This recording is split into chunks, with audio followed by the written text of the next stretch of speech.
चलिए good morning सभी को, गुड मॉर्निंग सभी को, जय हिंद। चलिए वेरी गुड, पहली बार जुड़े हैं है ना, पहली बार जुड़े हैं तो एक बार सभी लोग जय हिंद लिख दीजिएगा, ठीक है, और चैनल को भी सब्सक्राइब कर लीजिएगा। चलिए स्टार्ट करते हैं। पहला क्वेश्चन, अर्थशास्त्र में उल्लिखित सीताध्यक्ष किस विभाग के अध्यक्ष थे? चलिए पहले का जवाब देना है कि अर्थशास्त्र में उल्लिखित सीताध्यक्ष किस विभाग के अध्यक्ष थे, वन का ऑप्शन देना है। चलिए वन का ऑप्शन क्या हो जाएगा? चलिए वन का ऑप्शन देखिए, यहाँ पर आपका आंसर क्या हो जाएगा? B number. यहाँ पर जो आपका बनेगा, यहाँ पर कृषि जो आपका ऑप्शन आ रहा है बिल्कुल राइट आंसर में से हो जाएगा, ठीक है। मतलब राजकीय कृषि भूमि से होने वाली जो आय होती थी उसे हम लोग सीताध्यक्ष कहते थे। आगे बढ़ते, क्वेश्चन आपसे अगला पूछा गया है, यहाँ पर दिया है शिवाजी का जो राज्यारोहण हुआ था ये कब हुआ था? चलिए बताइएगा कि शिवाजी का राज्यारोहण जो हुआ था ये कब हुआ था? टू को ऑप्शन दीजिएगा। यहाँ पर आंसर क्या हो जाएगा? चलिए यहाँ पर देखिए टू की अगर बात करते हैं तो ऑप्शन ए हो जाएगा आपका 1674 ईस्वी। क्या हो जाएगा? 1674 ईस्वी जिसका ऑप्शन आ रहा है यहाँ पर राइट हो जाएगा। अगर पूछे शिवाजी की राजधानी क्या थी तो शिवाजी की राजधानी क्या थी, कमेंट करिए जल्दी से। शिवाजी की राजधानी पूछा गया है तो शिवाजी की राजधानी क्या हो जाएगा? रायगढ़। ये क्वेश्चन कई बार पूछा गया, रायगढ़, ठीक है। आगे बढ़िए, क्वेश्चन आपसे अगला पूछा गया है, यहाँ पर दिया है औरंगजेब के समय निम्न में से किस जाट नेता ने भरतपुर की स्थापना की थी? चलिए बताइएगा कि औरंगजेब के समय निम्नलिखित में से किस जाट नेता ने भरतपुर की स्थापना की थी? थ्री का ऑप्शन दीजिएगा। चलिए थ्री की अगर बात करते हैं तो दोस्तों ऑप्शन में से राइट क्या हो जाएगा? यहाँ पर देखिए आपका जवाब हो जाएगा ए नंबर, चूड़ामण। क्या हो जाएगा? चूड़ामण जो आपका है वो ऑप्शन आपका राइट हो जाएगा। और यहाँ पर आगे बढ़ते, क्वेश्चन आपसे अगला पूछा गया है, कह रहा है निम्न मराठा सरदारों में से किसने बादशाह फर्रुखसियर को सिंहासन से अपदस्थ करने में सैयद बंधुओं की सहायता की थी? देखो क्वेश्चन को फिर से समझिए फिर जवाब दीजिए। कह रहे हैं निम्न मराठा सरदारों में से किसने बादशाह फर्रुखसियर को सिंहासन से अपदस्थ करने में सैयद बंधुओं की सहायता की थी? जो फर्रुखसियर था उसको सिंहासन से हटाने में सैयद बंधुओं की जो सहायता की वो किसने की थी? तो ये है दोस्तों ऑप्शन ए हो जाएगा बालाजी विश्वनाथ, जो कि ऑप्शन है आपका ए नंबर है, राइट हो जाएगा। और आगे बढ़ते, क्वेश्चन आपसे अगला पूछा गया है, कह रहा है ब्रिटेन की मुक्त व्यापार नीति निम्न में से कौन लाभान्वित हुआ?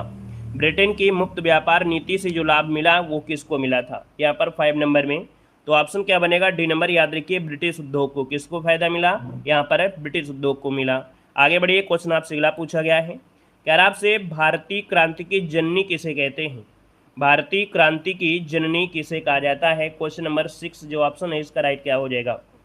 चलिए यहाँ पर देखिए आपका सरोजिनी नायडू मत लगाइएगा, यहाँ पर आंसर सी हो जाएगा मैडम भीकाजी कामा, जिन्होंने आपके भारतीय तिरंगे को विदेश में भी लहराया था, है ना। इसका जो ऑप्शन है यहाँ पर सी नंबर है, राइट हो जाएगा। और आगे बढ़ते, क्वेश्चन आपसे दिया गया है कि जलियांवाला बाग हत्याकांड के फलस्वरूप किसने वायसराय की कार्यकारिणी परिषद से इस्तीफा दे दिया?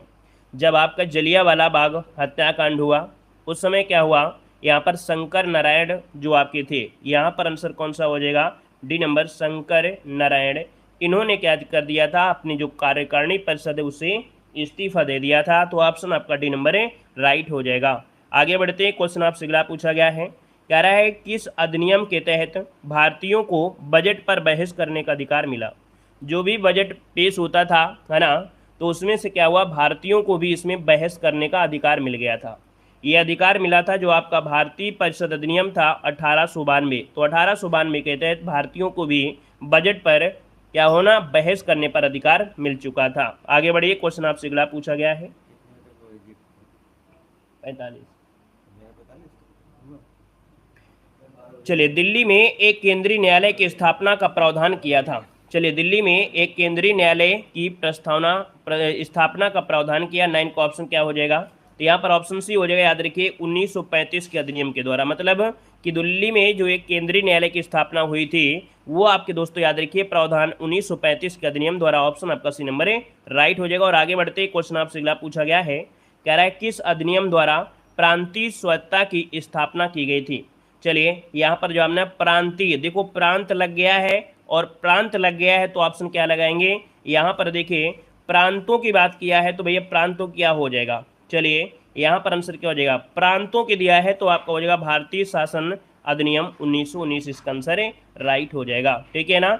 और यहाँ पर देखा जाए जो आपका केंद्र में था, तो केंद्र में आपका स्थापना हुई थी वो आपकी 1935 में हुई थी। ठीक है, आगे बढ़िए। क्वेश्चन आपसे अगला पूछा गया है कि निम्न में से जल विद्युत का अग्रणी उत्पादक देश इनमें से कौन है।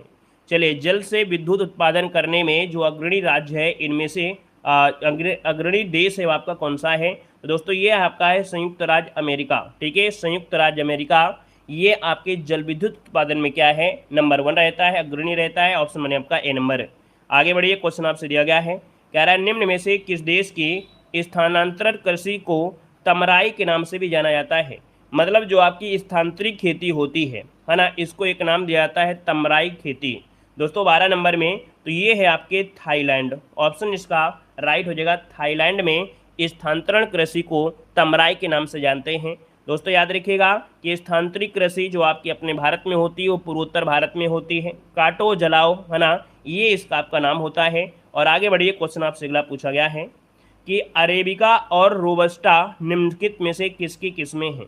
क्वेश्चन नंबर 13 आपसे कह रहा है अरेबिका और रोबस्टा। ये शब्द आपने जरूर सुना होगा, ऐसा नहीं कि पहली बार आप सुन रहे हैं, ये शब्द आपने जरूर सुना होगा, है ना। एक बार वीडियो को लाइक कर दीजिएगा जितने लोग यहाँ पर जुड़ गए हैं भाई, है ना। जितने लोग यहाँ पर क्लास में जुड़े हैं, देखिए काफ़ी लोग जुड़े हैं लेकिन लाइक की संख्या बहुत कम है। ठीक है ना, तो एक बार जितने लोग यहाँ पर जुड़े हैं सभी लोग वीडियो को लाइक करिएगा। ठीक है, क्लास में मोटिवेशन आपको भी होना चाहिए और हमको भी मोटिवेशन होना चाहिए, ताकि क्लास में लगातार बिल्कुल चलती रहे, है ना। चलिए, अरेबिका और जो आपका दिया है रोबस्टा, बिल्कुल आपका काफ़ी लोगों ने जवाब दिया है। इसका जो आपका आंसर है 13 नंबर में, वो ऑप्शन क्या हो जाएगा, ए हो जाएगा। दोस्तों याद रखिए कॉफ़ी, ये किसकी किस्में हैं, कॉफ़ी की है, याद रखिए। ऑप्शन में आपका ए नंबर। आगे बढ़िए। क्वेश्चन आपसे दिया गया है, कह रहा है कि रास तानुरा तेल शोधक कारखाना कहाँ पर स्थित है। क्या, रास तानुरा तेल शोधक कारखाना कहाँ पर स्थित है।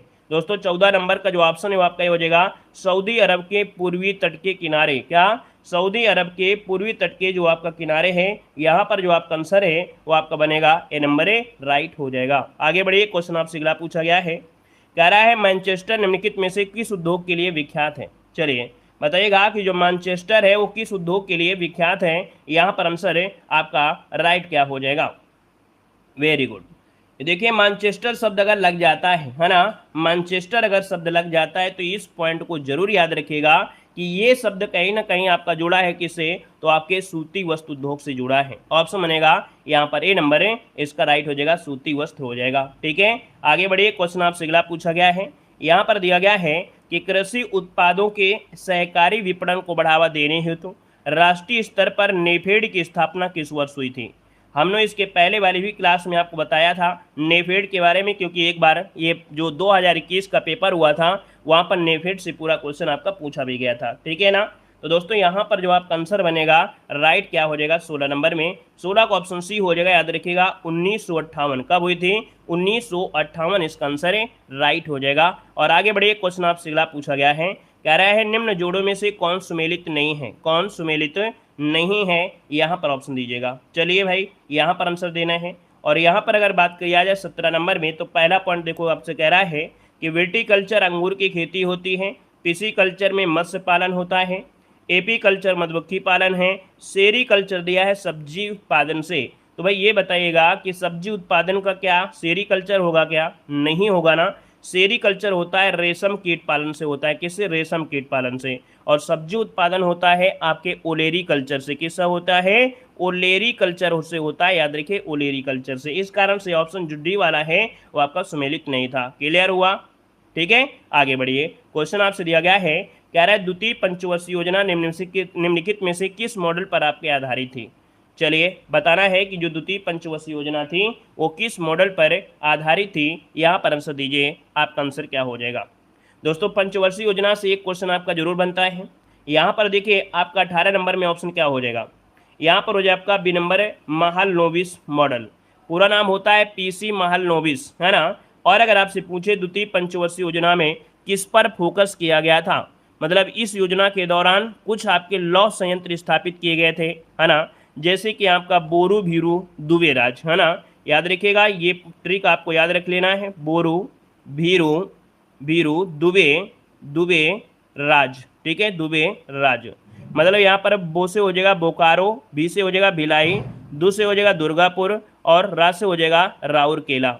अब इसमें से क्या होता है, ये जो तीन आपकी हैं क्या, ये तीन कंपनियां ये द्वितीय पंचवर्षीय योजना में हुई थी, लेकिन जो बोकारो है ये तीसरी पंचवर्षीय योजना में हुई थी। इस बात को भी याद रख लेना, कभी कभी होता है चारों ऑप्शन में दे देंगे कंपनियों के नाम।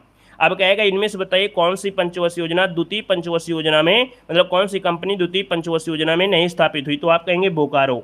देखो एक शब्द होता है ना, चिल्लाना, हल्ला मारना, बुकाना शब्द एक होता है, तो इसको बिल्कुल क्या है सबसे अलग हटा दीजिए, है ना, हल्ला मारने वाले को बिल्कुल अलग हटा दीजिए, ये तीन एक साथ में कर दीजिएगा तो आपको याद रहेगा। क्लियर है, आगे बढ़िए। क्वेश्चन आपसे अगला पूछा गया है, कह रहा है पैसों के हस्तांतरण के लिए, क्या दिया है, पैसों के हस्तांतरण के लिए national payments corporation of India द्वारा लॉन्च यूपीआई का पूर्ण रूप इनमें से क्या है। भाई सभी लोग यूपीआई के माध्यम से ही पे करते हैं इस समय, है ना। यहाँ पर दोस्तों याद रखिए इसका जो ऑप्शन है आपका हो जाएगा यूनिफाइड पेमेंट इंटरफेस, ऑप्शन बनेगा यहाँ पर ये नंबर। और अगर आपसे पूछे कि दोस्तों ये लॉन्च किया गया था कब, तो आपके 2016 में, ठीक है, याद रखिए 11 अप्रैल 2016 में इसे कह सकते हैं लॉन्च किया गया था मुंबई में, जो कि आपके रघुराम राजन और नंदन नीलेकणी थे, इनके एक कार्यक्रम में इसे लॉन्च किया गया था। आगे बढ़िए, क्वेश्चन दिया गया है, कह रहा है डिजिटल भुगतान हेतु भीम ऐप का प्रारंभ किस वर्ष किया गया। चलिए यहाँ पर बताइए भीम ऐप। देखिए भीम ऐप का जो एप्लीकेशन है ये मोदी जी ने, है ना, इसे प्रारंभ किया था 30 दिसंबर 2016, 30 दिसंबर याद रखिएगा, 30 दिसंबर 2016 को इसका स्टार्टिंग हुई थी। ऑप्शन राइट हो जाएगा सी नंबर। और आगे बढ़िए, क्वेश्चन दिया गया है, कह रहा है कैदी, है ना, क्या किसी कैदी को न्यायालय के समक्ष प्रस्तुत होने के लिए किस रिट का आवश्यकता होती है। देखिए भाई कोई भी कैदी है तो इसका मतलब बंदी बनाया गया होगा, बंदी बनाया गया है तो सिंपल सी बात है बंदी प्रत्यक्षीकरण इसका आंसर है, राइट हो जाएगा। बंदी प्रत्यक्षीकरण के माध्यम से किसी कैदी को न्यायालय में प्रस्तुत किया जाता है, याद रखिएगा, ठीक है। मतलब इसका होता है बंदी प्रत्यक्षीकरण का मतलब होता है शरीर को प्रस्तुत किया जाए, क्या, शरीर को प्रस्तुत किया जाए। आगे बढ़िए, क्वेश्चन आपसे दिया गया है कि भारतीय संविधान में नीति निर्देशक तत्व जो ग्रहण किए गए हैं, मतलब लिए गए हैं, वो कहाँ से लिए गए हैं। चलिए नीति निर्देशक तत्व जो कि भाग 4 में है, किसमें है, भाग 4 में है। आर्टिकल नंबर आपके 36 से लेके स्टार्ट होते हैं और ये आपके लगभग आपके कितने 50 तक आपके हो जाएंगे, 51 तक हो जाएंगे, ठीक है। तो दोस्तों यहाँ पर जवाब हो जाएगा आपका बी नंबर, आयरलैंड से लिए गए हैं, याद रखिएगा। आगे बढ़िए, क्वेश्चन आपसे अगला पूछा गया है, कह रहा है मौलिक अधिकारों में संशोधन करने में कौन सक्षम है। मतलब जो आपके मौलिक अधिकार हैं, मौलिक अधिकार को जो संशोधन कर सकते हैं वो कौन कर सकते हैं। तो दोस्तों यहाँ पर आंसर बताइएगा, मौलिक अधिकार को संशोधन कर पाएंगे यहाँ पर कौन बनेंगे, ऑप्शन बताइएगा। और ये ऐसे क्वेश्चन आपसे गलती होने के चांस हो जाएंगे। यहाँ पर जो आपका क्वेश्चन है मौलिक अधिकारों में संशोधन करने में जो सक्षम है आपका कौन है, राष्ट्रपति, संसद या सर्वोच्च न्यायालय, क्या जवाब देंगे। तो दोस्तों यहाँ पर आंसर आपको लगाना है बी नंबर, संसद। याद रखिएगा मौलिक अधिकारों में किसी भी प्रकार का अगर संशोधन होता है वो संसद के दोनों सदनों के विशेष बहुमत से, किसे, विशेष बहुमत के बाद ही आपका ये आपका किया जा सकता है। तो ऑप्शन राइट हो जाएगा आपका बी नंबर, जो कि सभी का जवाब बिल्कुल सही है। और आगे बढ़िए, क्वेश्चन आपसे अगला पूछा गया है कि भारत का संविधान निम्नलिखित में से किस प्रकार का है। बताइए भारत को जो संविधान है वो किस प्रकार का है। तो दोस्तों याद रखिएगा कि भारत को जो संविधान है सबसे प्यारा संविधान है, मतलब दोस्तों अंशतः कठोर और अंशतः लचीला है ना। ये कह सकते हैं कि थोड़ा बहुत कठोर भी है, थोड़ा बहुत लचीला भी है, ठीक है ना। यहाँ पर जो आंसर आपका है वो आपका डी नंबर है, राइट हो जाएगा। और आगे बढ़िए, क्वेश्चन आपसे दिया गया है, कह रहा है मौलिक कर्तव्यों को भारतीय संविधान में किस वर्ष के अंत में स्थापित किया गया। देखिए पहले क्या था, मौलिक कर्तव्य आपके संविधान में नहीं थे, लेकिन फिर क्या हुआ, एक संशोधन हुआ। ये संशोधन हुआ था आपके 42वां संविधान संशोधन, और ये कब हुआ था, तो आपके 1976। तो 1976 के बाद दोस्तों इसको अपने भारतीय संविधान में अनुच्छेद 51 के का के तहत इसे शामिल कर लिया गया था। तो ऑप्शन क्या हो जाएगा, यहाँ पर ए हो जाएगा 1976। एक बहुत ही महत्वपूर्ण पॉइंट, क्या पॉइंट होता है, पॉइंट ये होता है कि इनको जो शामिल किया गया था किसकी सिफारिश पर, किसके अनुशंसा पर। तो दोस्तों याद रखिए मौलिक कर्तव्यों को जो शामिल किया गया था तो आपकी एक सिफारिश था, अर्थात एक अनुशंसा पर सरदार स्वर्ण सिंह, क्या बताएंगे, सरदार स्वर्ण सिंह। ये पॉइंट आपको याद रख लेना है क्योंकि यही क्वेश्चन आपका ज़्यादा पूछा जाता है, सरदार स्वर्ण सिंह की सिफारिश पर हुआ था। क्लियर है, आगे बताइएगा। क्वेश्चन दिया गया है, कह रहा है समान परमाणु क्रमांक परंतु भिन्न भिन्न परमाणु द्रव्यमान के परमाणुओं को क्या कहते हैं। देखिए परमाणु क्रमांक क्या है, समान है, लेकिन जो द्रव्यमान संख्या है वो क्या है, भिन्न भिन्न है। सिंपल सी बात है, आपने बहुत पढ़ा होगा। ये जो होते हैं वो आपके समस्थानिक क्या हो जाएंगे, समस्थानिक, इसका आंसर है राइट हो जाएगा। और आगे बढ़िए, क्वेश्चन आपसे अगला पूछा गया है, कह रहा है आपसे यहाँ पर देखिए 20,000 हर्ज के ऊपर तरंगों को क्या कहते हैं।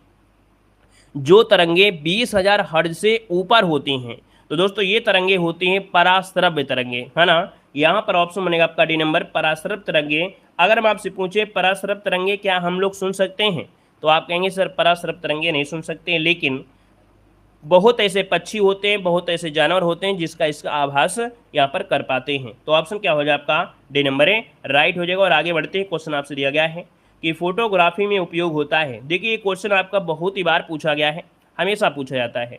कह रहा है फोटोग्राफी में जो उपयोग किया जाता है क्या करते हैं। यहाँ पर देखो सिल्वर क्लोराइड या सिल्वर ब्रोमाइड, दो में एक कोई होगा। सिल्वर ब्रोमाइड, इसका जो ऑप्शन है आपका बी नंबर है राइट हो जाएगा। सिल्वर ब्रोमाइड को प्रयोग करते हैं फोटोग्राफी में। आगे बढ़िए, क्वेश्चन आपसे अगला पूछा गया है कि एनीमिया किस विटामिन की कमी के कारण होता है। चलिए, एनीमिया किस विटामिन की कमी के कारण होता है दोस्तों। यहाँ पर आपका आंसर क्या हो जाएगा, साइनोकोबाल्मिन। साइनोकोबाल्मिन मतलब होता है विटामिन B12।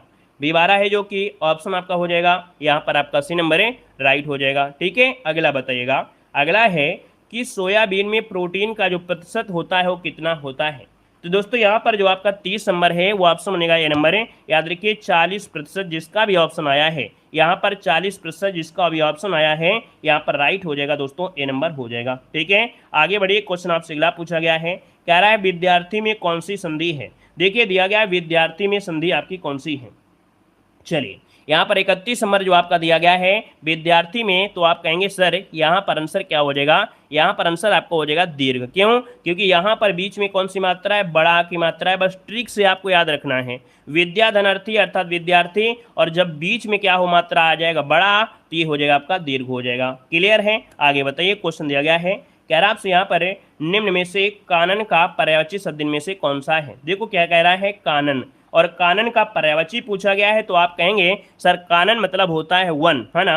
वन कहाँ पर है, ऑप्शन आपका बनेगा सी नंबर हो जाएगा। यहाँ पर कांतार भी होता है, वन भी होता है। देखिए वन की पर्यायवाची आप लोग जरूर रट के जाइएगा, क्योंकि वन से पर्यायवाची बहुत पूछी जाती हैं। आगे बढ़िए, क्वेश्चन आपसे अगला पूछा गया है, कह रहा है परिसीमन का विलोम बताइए क्या हो जाएगा। परिसीमन मतलब क्या होता है, परिसीमन मतलब होता है सीमा निश्चित कर देना। क्या, परिसीमन मतलब होता है सीमा निश्चित कर देना। तो इसका विलोम ये हो जाएगा जो सीमाओं का समापन, अर्थात ये कह सकते हैं असीमन। क्या कर देंगे, असीमन, जो कि ऑप्शन है आपका सी नंबर है यहाँ पर है राइट हो जाएगा। ठीक है, आगे बढ़िए, क्वेश्चन आपसे अगला पूछा गया है, कह रहा है ऊंट की चोरी निहुरे निहुरे का अर्थ क्या होता है। ये बताइए भाई कि आप अगर ऊंट की चोरी छुप छुप के कर रहे हैं, निहुरे निहुरे कर रहे हैं, तो भैया क्या आपको कोई देख नहीं पाएगा।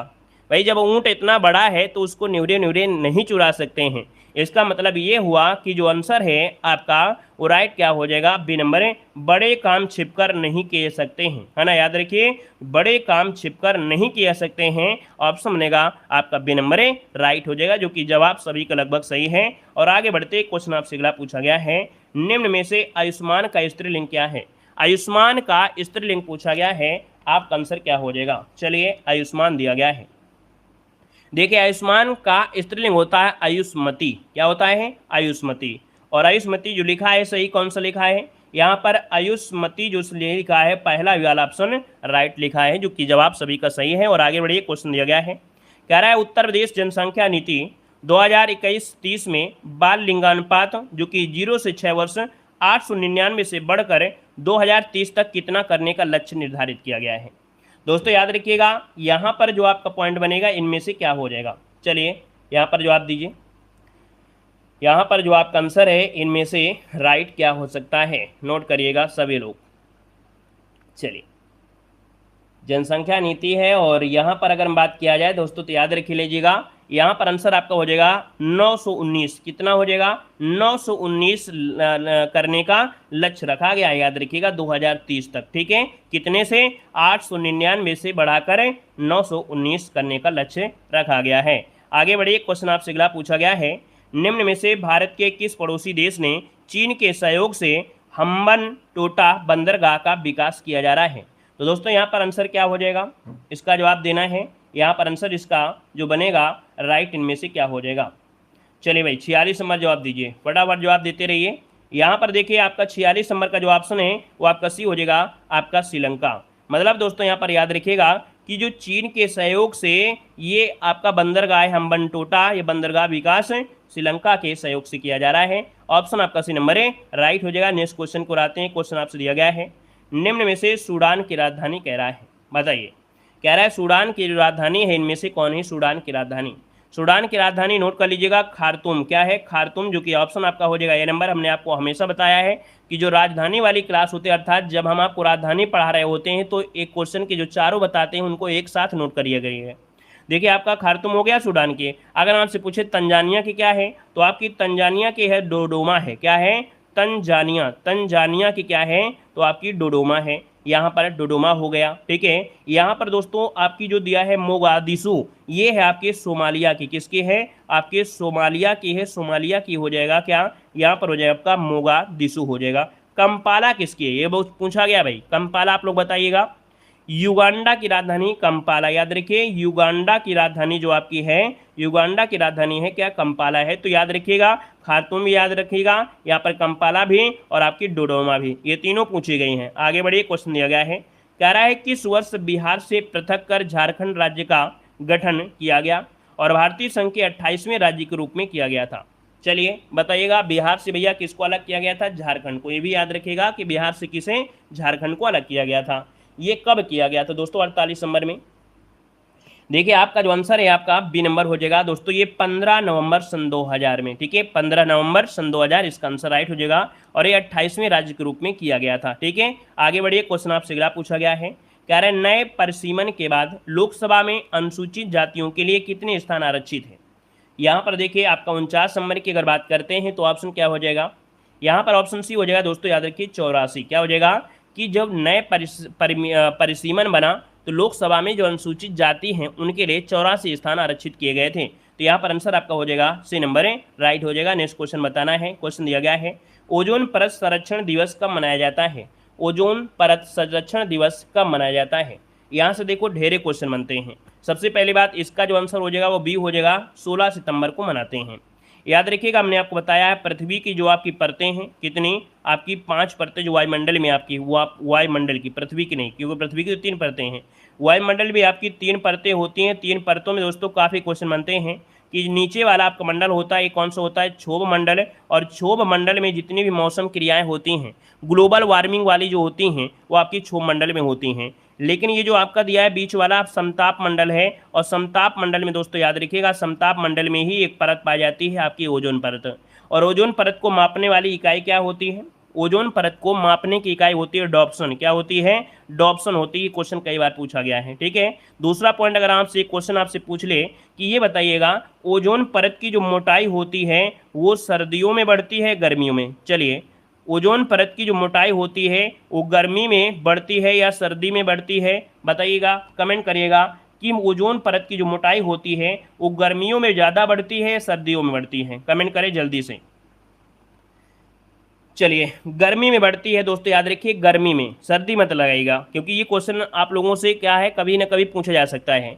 याद रखिए ओजोन परत की जो मोटाई होती है वो गर्मियों में बढ़ती है क्योंकि जो धूल कण होते हैं है ना, जो गैसें होती हैं वो हल्की होकर क्या होती ऊपर उड़ जाती हैं। जब ऊपर उड़ जाती हैं तो क्या होता है कहीं ना कहीं उसकी मोटाई जो होती है वो आपकी बढ़ती है। लेकिन अगर पूछे कि भैया कम कब होता है तो सर्दियों में। दूसरा एक पॉइंट आपका यहाँ से और होगा कि जो ओजोन छिद्र देखा गया वो कहाँ पर देखा गया है, ओजोन छिद्र जो देखा गया है वो आपके कहाँ पर देखा गया है, ओजोन छिद्र कहाँ पर देखा गया है तो आप याद रखिएगा अंटार्कटिका महाद्वीप अर्थात दक्षिण जो आपका है तो अंटार्कटिका में देखा गया है क्योंकि वहाँ पर क्या है बहुत आपके शोध संस्थान हैं। और जब शोध होते हैं तो उसमें क्या होते हैं CFC गैसें बहुत निकलती हैं, CFC गैसें बहुत निकलती हैं। तो इससे आपको हमेशा याद रहेगा कि जो शोधकर्ता होते हैं वो मशीनों को यूज करते हैं, टेक्नोलॉजी यूज करते हैं, उनमें से कहीं ना कहीं CFC गैसें होती हैं जिसकी वजह से कहीं ना कहीं ओजोन क्षरण हो रहा है। क्लियर हो गया। आगे बढ़िए क्वेश्चन आपसे अगला पूछा गया है, दिया गया है अंतर्राष्ट्रीय परमाणु ऊर्जा एजेंसी का मुख्यालय स्थित है। चलिए जवाब दीजिएगा,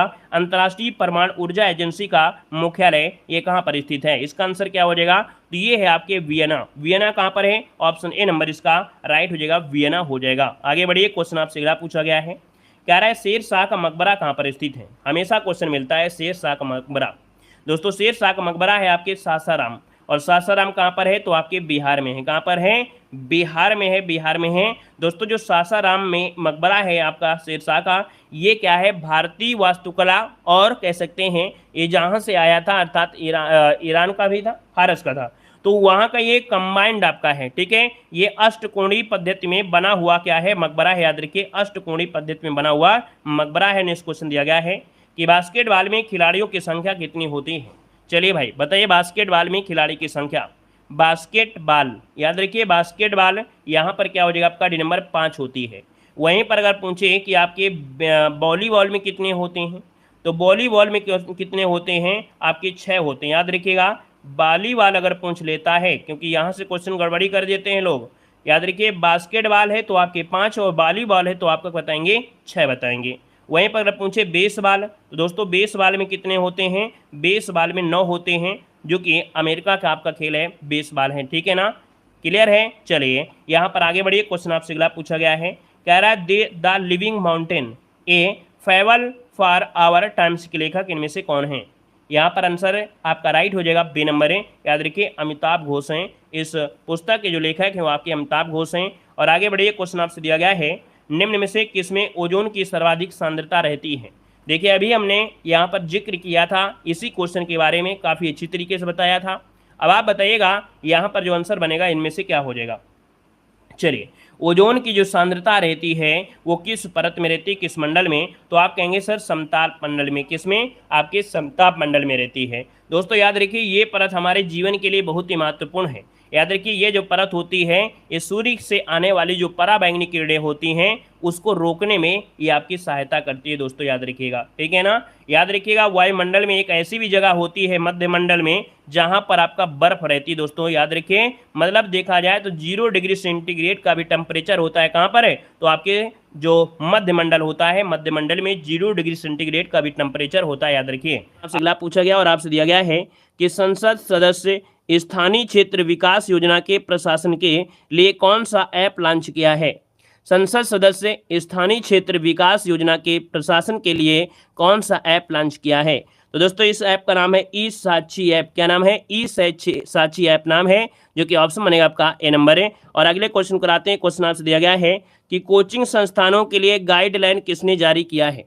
चलिए जवाब देना है, आपका आंसर में से क्या हो जाएगा। देखो हमने कहा कोचिंग संस्थानों के लिए गाइडलाइन जारी किया है और ये गाइडलाइन जारी किया है शिक्षा मंत्रालय ने। ठीक है, इसको ऑप्शन बनेगा आपका सी नंबर है कि शिक्षा मंत्रालय ने गाइडलाइन जारी किया है कि भैया कोचिंग सेंटर में जो 16 वर्ष से कम उम्र के बच्चे होते हैं, है ना, उन छात्रों को नामांकन नहीं कर सकते हैं, भ्रम के वादे नहीं कर सकते हैं, रैंक या अच्छे अंक की गारंटी नहीं दे सकते हैं कि आप मेरी कोचिंग संस्था में लीजिए, मैं आपको अच्छे मार्क दिलाऊंगा और आपको यहाँ पर अच्छे नंबर मिलेंगे, मैं गारंटी देता हूँ। इसमें बच्चा जो होता है भ्रमित हो जाता है ना। तो ये वादे नहीं करना है, इसलिए एक गाइडलाइन यहाँ पर जारी किया जो बच्चे 16 वर्ष से कम उम्र के आपके होते हैं। याद रखिएगा, ठीक है ना। तो यहाँ पर आगे बढ़ते हैं। क्वेश्चन आपसे अगला पूछा गया है, कह रहे चंद्रमा पर अंतरिक्ष यान मून स्पाई पर उतारने वाला विश्व का 5वां देश इनमें से कौन बना है। चलिए अब ऑनलाइन यूट्यूब वाले तो भैया बोलते ही बोलते हैं, जब सरल पेपर आ जाएगा तो सब चिल्ला चिल्ला के बोलते हैं कि मैंने फंसा दिया, मैंने पेपर फंसा दिया। लेकिन जब पेपर थोड़ा सा कठिन हो जाता है, बच्चों को पेपर गड़बड़ा जाता है, तो फिर शांत हो जाते हैं पूरी तरीके से, फिर नहीं बोलते हैं। यहाँ पर देखिए, मून स्पाई पर उतारने वाला विश्व का 5वां देश इनमें से कौन सा है। हमने कहा 123 नंबर की अगर बात कर लेते हैं तो ऑप्शन में से क्या हो जाएगा, ये ऑप्शन नंबर आपका बी हो जाएगा। याद रखिए जापान, क्या बनेगा, बी नंबर जापान इसका आंसर है, राइट हो जाएगा। यहाँ पर दोस्तों आगे बढ़ते हैं। क्वेश्चन आपसे दिया गया है कि फोर्ब्स की रिपोर्ट के अनुसार स्वर्ण भंडार के मामले में भारत का कौन सा स्थान मिला है। चलिए बताइएगा कि फोर्ब्स की रिपोर्ट के अनुसार स्वर्ण भंडार के मामले में भारत को कौन सा स्थान मिला है। तो दोस्तों याद रखिए 9वां स्थान आपका भारत है। यहाँ पर देखा जाए स्वर्ण भंडार के मामले में 9वां स्थान जिसको मिला है वो आपके भारत को मिला है। दोस्तों इसमें से पहला स्थान जो आपका है किसका है, तो अमेरिका का है। ठीक है, अमेरिका का पहला स्थान है। इसके बाद आपका जर्मनी, फिर इटली, फिर फ्रांस, और वहीं पर भारत को जो स्थान मिला है वो 9वां स्थान मिला है। आगे बढ़िए, क्वेश्चन दिया गया है कि WHO से मलेरिया मुक्त प्रमाणन प्राप्त करने वाला तीसरा अफ्रीकी देश कौन बना है। फोर्ब्स के यहाँ पर देखा जाए आपसे कह रहा है कि WHO से मलेरिया मुक्त प्रमाणन प्राप्त करने वाला तीसरा अफ्रीकी देश में से कौन है। तो दोस्तों ये देश आपका है कार्बो वर्डे। क्या नाम है इसका, काबो वर्डे इसका नाम है दोस्तों, याद रखिए इसका ऑप्शन बनेगा आपका सी नंबर है, राइट हो जाएगा। ये आपके देखा जाए मॉरिशस और अल्जीरिया के पास पड़ता है, ठीक है ना। यहाँ पर आगे बढ़िए, क्वेश्चन आपसे अगला पूछा गया है, कह रहा है फोर्ब्स के अनुसार विश्व की सबसे मजबूत करेंसी कौन सी है। चलिए बताइएगा विश्व की सबसे मजबूत जो करेंसी वो आपकी किसकी है। यहाँ पर जो आंसर बनेगा इनमें से क्या हो जाएगा, चलिए बताइएगा विश्व की सबसे मजबूत करेंसी जो आपकी किसकी है। तो आप कहेंगे सर ये है दीनार। वैसे मैंने बताया है कि भैया जो कुवैती दीनार है, कुवैती दीनार ये सबसे मजबूत आपकी है, सबसे मजबूत मुद्रा आपकी घोषित की गई है दोस्तों, याद रखिएगा। इसके बाद बहरीन दीनार आपकी है, फिर ओमानी दीरान आपकी है ना। ये क्रम तय आपके हैं, तो याद रखिए इसका आंसर बनेगा कौन सी नंबर। आगे बढ़िए, क्वेश्चन आपसे दिया गया है कि लॉन्च इंडियन, क्या दिया है, लॉन्च इंडियन इम्यूनोलॉजिस्ट की भारत की पहली स्वदेशी वैक्सीन होविएश्योर का संबंध किससे है। ये भारत की पहली स्वदेशी वैक्सीन आपकी है दोस्तों, दे सकते हैं, इसका नाम है हेविश्योर। क्या नाम है, हेविश्योर नाम है, और इसका जो संबंध है वो आपकी किससे है। तो दोस्तों ये संबंधित है आपकी हेपेटाइटिस ए से। किससे नंबर संबंधित है, हेपेटाइटिस ए से संबंधित है दोस्तों, याद रखिएगा। यहाँ पर देखा जाए तो पहली खुराक 12 महीने से ऊपर की उम्र में दी जाती है, ठीक है। दूसरी खुराक पहली खुराक के कम से कम 6 महीने बाद ही दी जाती है। आगे बढ़िए, क्वेश्चन आपसे अगला पूछा गया है कि विंग्स इंडिया अवार्ड्स 2024 में वर्ष का सर्वश्रेष्ठ हवाई अड्डा पुरस्कार किसे मिला है। चलिए यहाँ पर देखो दिया गया है विंग्स इंडिया अवार्ड्स 2024 में वर्ष का सर्वश्रेष्ठ हवाई अड्डा जो मिला है वो किसको मिला है, इसका जवाब देना है। चलिए 2024 के रैंकिंग में बताइए इसका आंसर क्या हो जाएगा। तो दोस्तों आप कहेंगे सर ये आपका बेंगलुरु का हवाई अड्डा है और साथ में कौन सा है, तो आपकी नई दिल्ली का है, ठीक है ना। याद रखिएगा आप बेंगलोर का है केम्पोगोंडा हवाई अड्डा, हमने आपको पढ़ाया भी था, ठीक है ना। और यहाँ पर देखा जाए नई दिल्ली का अंतर्राष्ट्रीय हवाई अड्डा, इन दोनों को मिला है दोस्तों, याद रखिए, जो कि विंग्स इंडिया अवार्ड 2024 में वर्ष का सर्वश्रेष्ठ हवाई अड्डा का दर्जा। यहाँ पर आगे बढ़िए, क्वेश्चन आपसे अगला पूछा गया और आपसे कह रहा है कि नवा पक्के पागा हार्नबिल महोत्सव का आयोजन कहाँ हुआ है। 9वें नंबर का पक्के पागा हार्नबिल महोत्सव, हार्नबिल महोत्सव आपने पढ़ा भी है। तो आप कहेंगे सर ये आपका कहाँ पर है, तो आपके अरुणाचल प्रदेश में है, ठीक है ना। याद रखिएगा कि भैया पक्के पागा हार्नबिल महोत्सव का आयोजन जो हुआ है वो आपके अरुणाचल प्रदेश, जिसका ऑप्शन नंबर आपका डी है, आपका जवाब है राइट हो जाएगा। और अगले क्वेश्चन को आते हैं। क्वेश्चन आपसे दिया गया है कि बिहार के बाद जाति जनगणना शुरू करने वाला दूसरा राज्य में से कौन बना है। सबसे पहले बिहार था जो जाति गणना किया था। अब यहाँ पर दोस्तों देखा जाए इसके बाद जो दूसरा राज्य आपका शुरू हुआ है वो आपका कौन सा है, तो आंध्र प्रदेश है। कौन है, आंध्र प्रदेश, इसका आंसर राइट हो जाएगा, जो कि आंध्र प्रदेश आपकी जाति जनगणना शुरू करने वाला दूसरा राज्य आपका बन चुका है। क्लियर हो गया है। चलिए आगे बढ़िए, आप ध्यान दीजिएगा। कह रहा है विटामिन बी की कमी से कौन सा रोग होता है। याद रखिए विटामिन बी की कमी से रोग होता है कौन, यहाँ पर बेरी होता है, ठीक है, वेरी होता है। सब लोग लाइक करिएगा, आप टाइम आपके पास है, लाइक करिए और ध्यान से सुनते रहिएगा। विटामिन सी का जो आपका है क्या, विटामिन सी की कमी से कौन होता है। अच्छा यहाँ पर दिया है विटामिन बी की कमी से, तो बेरी। विटामिन सी की कमी से क्या होता है, तो आपके स्कर्वी, क्या होता है, स्कर्वी होता है। अगला है दूध में कौन सा विटामिन नहीं होता है। याद रखिएगा दूध में कौन सा विटामिन नहीं होता है।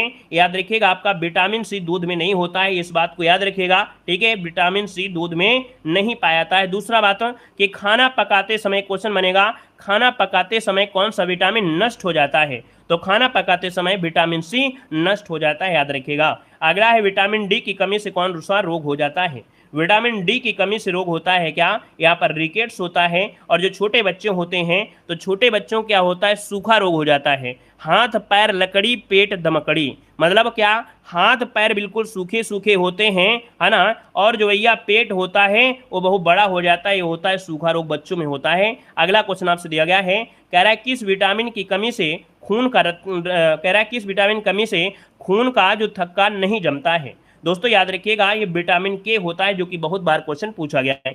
अगला है विटामिन ई की कमी से कौन सा रोग होता है। विटामिन ई की कमी से होता है बांझपन, क्या होता है, बांझपन होता है। और अगला है कि विटामिन सी का रासायनिक नाम क्या है। तो विटामिन सी का रासायनिक नाम क्या है, तो स्कर्वी अम्ल होता है। क्या, स्कर्वी अम्ल होता है। अभी बहुत कुछ पढ़ना है, ये मत सिर्फ विटामिन पढ़ रहे हैं, बहुत कुछ पढ़ना है। यहाँ पर दिया है वसा में घुलनशील विटामिन, तो दोस्तों होते हैं, यहाँ पर दिया है ए और ई दिया है। इसका मतलब है आपके ये है कि यहाँ पर क्या होगा, बी और सी के बाद इसमें कौन बचे, यहाँ पर डी जो आपका होता है ये भी वसा में घुलनशील होता है, और जो के होता है वो भी वसा में घुलनशील होता है। लेकिन बी और जो सी होते हैं ये पानी में घुलनशील होते हैं। अगला क्या है, कह रहे साधारण नमक का रासायनिक नाम क्या है, तो साधारण नमक का रासायनिक नाम होता है सोडियम क्लोराइड। क्या, सोडियम क्लोराइड होता है। अगला पॉइंट देखो आपसे दिया गया है, कह रहा है हंसाने वाली गैस का रासायनिक नाम बताइए। हंसाने वाली गैस, दोस्तों हंसाने वाली गैस यहाँ पर क्या हो जाएगा, यहाँ पर नाइट्रस ऑक्साइड अर्थात N2O आपका हो जाएगा। यहाँ पर देखो दिया गया है कि धावन सोडा का रासायनिक नाम क्या है। धावन सोडा का रासायनिक नाम पूछा गया है, तो धावन सोडा का रासायनिक नाम क्या हो जाएगा, यहाँ पर सोडियम कार्बोनेट हो जाएगा, सोडियम कार्बोनेट। लेकिन अगर आपसे पूछ लेता खाने वाला सोडा बताइए, तो यहीं पर क्या हो जाता, सोडियम बाई कार्बोनेट। क्या लगा देते, बीच में बाई लगा देते, तो ये खाने वाला सोडा हो जाता। दोस्तों याद रखिएगा। अगला है पीतल किन दो धातुओं का मिश्रण होता है। बातें कम करें, बस ध्यान से सुनिए, ध्यान से सुनिएगा। देखिए पीतल किन दो धातुओं का मिश्रण है, तो पीतल होता है तांबा और जस्ता का मिश्रण होता है, याद रखिएगा। अगला आपसे दिया गया है, कह रहे आपसे कैल्सीफेराल किस विटामिन का रासायनिक नाम है। चलिए बताइएगा, कैल्सीफेराल, और कैल्सीफेराल नाम है किसका, तो विटामिन डी का नाम है, याद रखिएगा। नेक्स्ट क्वेश्चन दिया गया है, नेत्रदान में नेत्र के किस भाग का दान किया जाता है।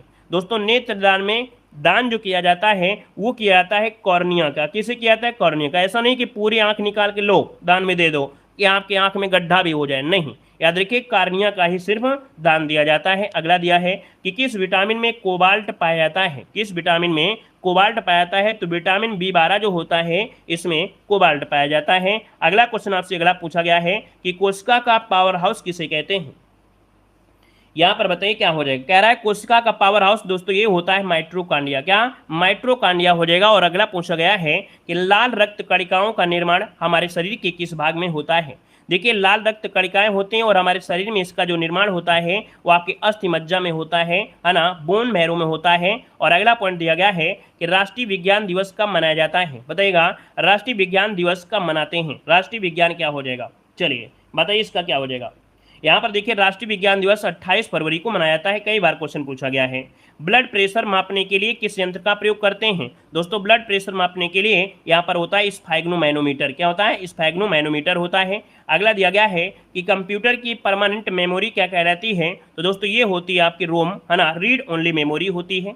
अगला देखो दिया गया है कि किस अधिवेशन में कांग्रेस उदारवादी और उग्रवादी दो दलों में विभाजित हो गया। मतलब नरम दल और गरम दल जो विभाजित हुआ था ये दोस्तों 1907 के सूरत अधिवेशन में ये क्या हुआ था, ये क्या हुआ था, विभाजित हुआ था। अगर मैं आपसे ये पूछे भैया कि जो अलग तो हुए थे 1907 में, लेकिन जुड़ कब गए थे, इनका मिलन कब हुआ था, कौन सा अधिवेशन में दोस्तों नरम दल और गरम दल आपस में मिल गए थे। जल्दी इसका कमेंट करें, बातों में लगिए क्योंकि बातें बहुत होती हैं क्लास में। चलिए यहां पर देखो ये जो आपके मिले थे वो किस में मिले थे, लखनऊ अधिवेशन में। जो 1916 का अधिवेशन था लखनऊ अधिवेशन, उसमें नरम दल और गरम दल आपस में मिल गए थे। क्लियर है। अगला बताइएगा कि तंजौर का जो बृहदेश्वर मंदिर है इसका निर्माण किसने करवाया था। तंजौर का बृहदेश्वर मंदिर का निर्माण राजा राज प्रथम चोल ने करवाया था। याद रखिए राजा राज प्रथम चोल ने करवाया। अगला है कि मुगल सम्राट अकबर का जो जन्म हुआ था ये कहाँ हुआ था, तो मुगल सम्राट अकबर का जन्म हुआ था अमरकोट के दुर्ग में हुआ था। दोस्तों याद रखिए अकबर पढ़ा लिखा नहीं था। दोस्तों अकबर पढ़ा लिखा नहीं था। अगले पॉइंट में आते हैं, पॉइंट से जुड़ा है जो कि मानव शरीर से है कि शरीर की सबसे बड़ी ग्रंथि कौन सी है। शरीर की सबसे बड़ी ग्रंथि दोस्तों यकृत, जिसे लीवर कहते हैं। ठीक है दोस्तों, वीडियो को भाई शेयर जरूर करिएगा, है ना, ज़्यादा से ज़्यादा शेयर करिए, थोड़ा और भी अच्छा लगे। देखो यकृत हो जाएगा। नेक्स्ट क्वेश्चन दिया गया है कि सबसे छोटी ग्रंथि कौन सी है, तो दोस्तों याद रखिए ये आपकी कौन सी है, आपकी पिट्यूटरी ग्रंथि। क्या, पिट्यूटरी ग्रंथि है जो कि सबसे छोटी ग्रंथि है, एक मटर के दाने की जैसी होती है। मनुष्य में पसलियों की संख्या कितनी होती है, तो मनुष्य में पसलियों की संख्या होती है 12 जोड़ी। कितनी होती है, 12 जोड़ी होती है। अगला है मानव शरीर में हड्डियों की कुल संख्या कितनी होती है, तो याद रखिए 206 होती है। शरीर में मांसपेशियों की कुल संख्या कितनी होती है, तो मांसपेशियों की 639 होती है। अगला दिया है लार में पाया जाने वाला एंजाइम कौन होता है। लार में पाया जाने वाला एंजाइम होता है टाइलिन। क्या होता है, टाइलिन होता है। और अगला है लिंग निर्धारण कहाँ से होता है। दोस्तों याद रखिए लिंग का निर्धारण होता है, याद रखिए पुरुष के क्रोमोसोम से। याद रखिए स्त्री मत लगाएगा, पुरुष के क्रोमोसोम से ही लिंग का निर्धारण होता है। अगला दिया गया है कि परमाणु के नाभिक की खोज जो किया था किसने किया था।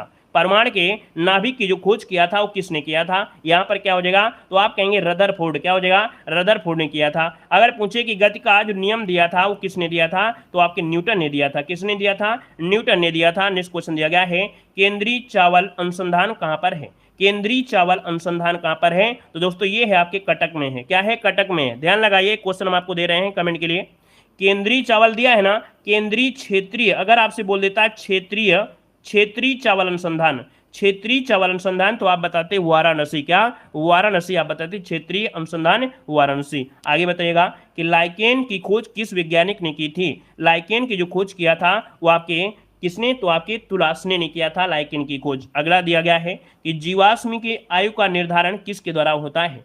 कोई भी जीवाश्म है उसका निर्धारण जो होता है वो रेडियो कार्बन डेटिंग से होता है, कार्बन डेटिंग से होता है। अगला बताएगा कि एक औसत मानव हृदय 24 घंटे में जो धड़कता है कितनी बार?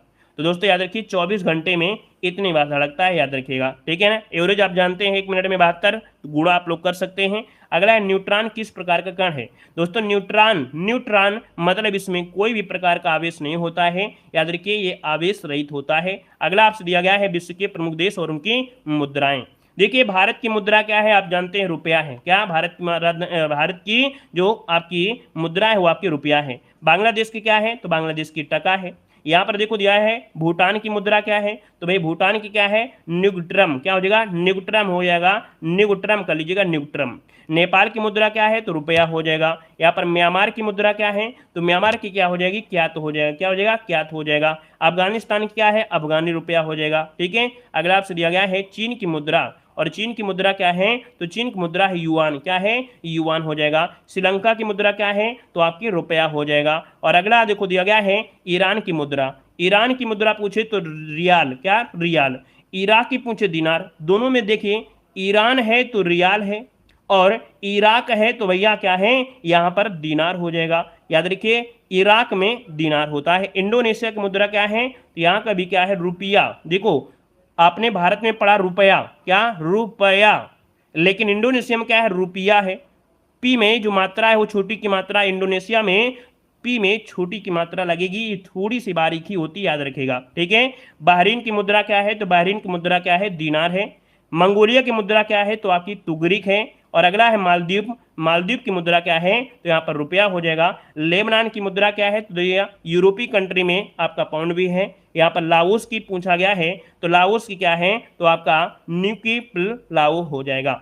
मतलब कुछ महत्वपूर्ण हमने यहाँ पर मुद्राएं लिया था जो कि यहाँ पर देखा जाए पूछी जाती हैं, ठीक है ना। तो इस प्रकार से देखिए आज की क्लास में काफ़ी चीज़ें आपने सीखा। हमने बताया है कि हमारे मॉडल पेपर देखो, लेकिन पूरा मॉडल पेपर देखो, क्योंकि हम क्या होता है कि हर मॉडल पेपर में पहले पढ़ा देते हैं, लास्ट में हम आपको वो चीज़ें कवर कराते हैं जो आप लोग नहीं पढ़ते हैं। आप लोग उसको पढ़ने से इतराते हैं, लेकिन हम अपनी तरफ से पूरी मेहनत करते हैं कि नहीं आप लोग पढ़िए, डेली पढ़िए, आपको आनंद आएगा जब इसका रिवीजन करेंगे। आपके अंदर एक जुनून जगेगा कि नहीं हाँ सर पढ़ा रहे हैं तो हम भी पढ़ेंगे, है ना। तो चलिए आप लोग चैनल को सब्सक्राइब करिए और डेली क्लास लीजिए, वीडियो को लाइक करिए और दोस्तों को शेयर करिए। धन्यवाद सभी को, जय हिंद, वंदे मातरम।